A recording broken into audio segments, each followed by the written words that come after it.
Assalamu alaikum wa rahmatullahi wa barakatuh. Brothers and sisters in Islam, welcome to Transformers.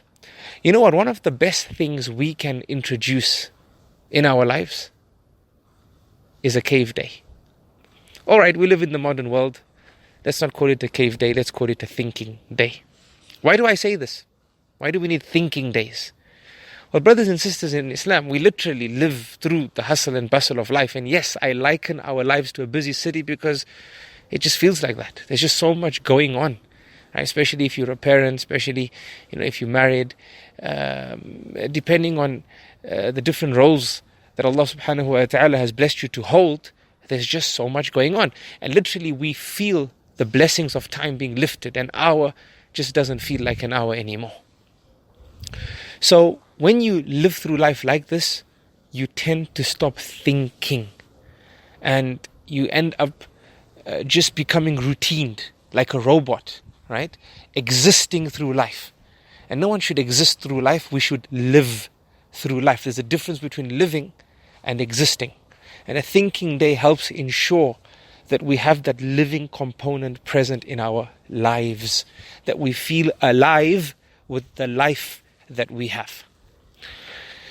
Brothers and sisters in Islam, we have so many roles, but how many of us actually think of ourselves and our applications through those roles?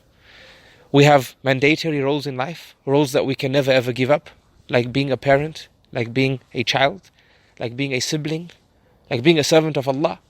And then we have elective roles, roles that we have flexibility in, right? You can perceive yourself giving it up, right? Like your job, like your volunteering service at a particular organization on the weekend, or a particular club that you attach yourself to every now and again, right? We hold different roles. A cave day is a savior day, and caves have a very special place in our history. The Prophet ﷺ received revelation in a cave, and he went there to protect himself from the chaos of misguidance that the Quraysh were engaged in. And during the Hijrah, which was that migration that is considered a savior as well, because of that migration we are believers today. The Prophet ﷺ sought refuge with Abu Bakr in a cave. And even in Surah Al-Kahf that we read every Friday, we talk about the sleepers of the cave, Ashabul Kahf, the companions of the cave. They protected themselves, their sanity and their sanctity, meaning their religion, in a cave. Allah gave them a cave to live in and avoid the persecution that the king of the time endeavored to lay upon them, right? So these caves, subhanAllah, when it comes to guidance, these cave moments, this cave time, this thinking time, really, these are from the best times and most productive times that we can have. I mean, in terms of a modern application and what I'm trying to relate to you for your transformation is to have days in your week or in your month, depending on your need, that you switch off from everything. Switch off from social media, switch off from those around you, take care of all your responsibilities so that those areas are taken care of in your absence, and go and have moments with yourself, a meeting with yourself. If you have to go into the mountains because you can't get rid of the internet, so go to a zone that the internet cannot be accessed. What I'm saying is, get away from everything except yourself, and go think about yourself. Ask yourself, right? I'm a mother, I'm a father. How good a parent am I? I'm a child. How good a child am I? I know I do this for my parents, but let me just analyze this. How good am I? Is there room for improvement? Right? What about my character? What about my speech? What about my behavior? What about my reactions? Right? So this happened during the week, or this happened this month. Could I have reacted better? This is how I reacted. What would be a better way of reacting? Okay. Right? How can I enable myself, transform my life towards being better the next time a situation arises that mandates a reaction, for example, right? This is my job. How can I be better at it? All right? I'm a Muslim. I'm a servant of Allah subhanahu wa ta'ala. How is my salah? When was the last time you actually thought about your salah and how good it was? And how you could improve it? Or your zakah? Or your fasting? Right? Or your pilgrimage? And so on and so forth. Right? So the thinking day helps us really understand where we're at. Because if we're not thinking, then we might be deceived into believing that we're actually doing a good thing. But, it might be the opposite. And the last thing you want is to be surprised on the day of Qiyamah. And that's why the Sahaba used to say, take account of yourself before account is taken of you. Right? Take account. Go have that thinking day before you're surprised on the day of Qiyamah.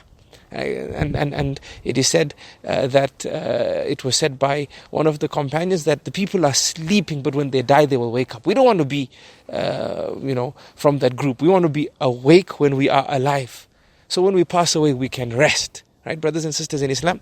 So what, as an action point, put these thinking days into your calendar. And when you head into these thinking days, identify your roles. You'll see, subhanAllah, you have so many roles in life. You're a grandson, you're a nephew, you're an aunt, you're a niece, you're a son, you're a daughter, you're a spouse. You have so many roles. Try and be as comprehensive as you can with these roles. And slowly but surely work through these roles. You're a servant of Allah, you're a member of the community, you're a citizen of a country. Write all these roles down and work through all these roles and write down your ideal place with these roles. That as a son or as a daughter or as a parent, this is my ideal. This is the parent I want to be. And when I die and I think of myself as a parent or a child and so on and so forth, I want to see myself having reached this level. All right, excellent. So now for every role that you have, right next to it an ideal level that you would be proud of reaching. Okay?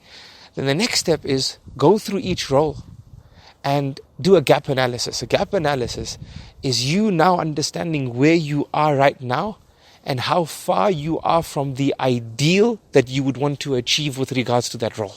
That's cool. That's like, right? So you want to understand the gap. This is where I want to be and this is where I am. Okay?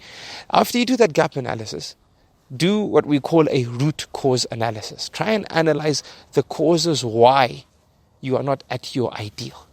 Right? What are the things that exist right now that prevent you from being at the ideal that you have set? Okay? Because the only way to improve is to understand where things are going wrong. So the root cause analysis, right, will help you identify that. Write that down. So now you have the ideal, right? And now you know you have where you are. So you know the gap between you and your ideal. Now you've written the reason why there's a gap, right? And then the third step is to list solutions analysis. Write down possible solutions to help you reach your ideal. Those solutions might be you need to change your friend circle. Right? Those solutions might be you need to throw your phone away. It's distracting you too much. Right? Maybe you need to change your advisors. Different solutions. Think about them and think about them, sincerely. Seeking Allah subhanahu wa ta'ala's help. Maybe you need to introduce tahajjud in your life. Right? Maybe you're not making dua enough. Right? Maybe you need a buddy. Right? Maybe you're trying to memorize the Qur'an and it's not happening, so you find someone who's also trying. Maybe you're having trouble waking up for Fajr, so you find someone who's also trying. Or you're trying to fast more, so you find someone who's also trying to become a buddy to you in this act of worship. So you wake each other up and you help each other through. Just find the solutions. And then inshallah, with more thinking days and more revisions and more meetings with yourself and these cave moments, inshallah you will see yourself transform into a better human being. I love you all for the sake of Allah. Remember me in your dua. Until next time, Salamullahi alaikum wa rahmatuhu wa barakatuh.